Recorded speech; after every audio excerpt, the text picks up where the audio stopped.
అందరికీ వందనాలు. నా పేరు Syed Abdul Rauf. Youth Congress Kadapa district vice president. మన భారతదేశంలో ఎన్నో నేరాలు జరుగుతున్నాయి. ప్రతిరోజు, ప్రతి క్షణం ఏదో ఒక చోటు, ఏదో ఒక మూలన నేరాలు జరుగుతూనే ఉన్నాయి.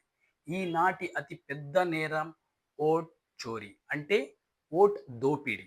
ఓట్ చోరీ అనేది కాంగ్రెస్ నినాదం మాత్రమే కాదు. ఓట్ చోరీ అంటే కేవలం ఓటు దోచుకోవడం కాదు. ఇది ప్రజల గౌరవాన్ని, హక్కును, సర్వాన్ని దోచుకోవడం. మన రాహుల్ గాంధీ గారు హర్యానా ఎలక్షన్‌కు సంబంధించిన ఓట్ దోపిడీ హెచ్ బాంబ్ ప్రెస్ కాన్ఫరెన్స్ చేయడం జరిగింది. అందులో సుమారు 25,00,000 నకిలీ లేదా మార్పు చేయబడిన ఓటర్లు ఉన్నాయని చూపించడం జరిగింది. అందులో ఒక ఎగ్జాంపుల్‌గా లెరిస్సా నేరి అనే ఒక బ్రెజిలియన్ మోడల్ ఫోటోను 10 వేరే వేరే పోలింగ్ బూత్‌లలో 22 సార్లు ఓటు వేశారని, వాటిని సీమ, స్వీటీ, సరస్వతి అనే వేరే వేరే పేర్లతో నమోదు చేశారని చూపించడం జరిగింది. ఇది ఎంత దుర్మార్గం అండి!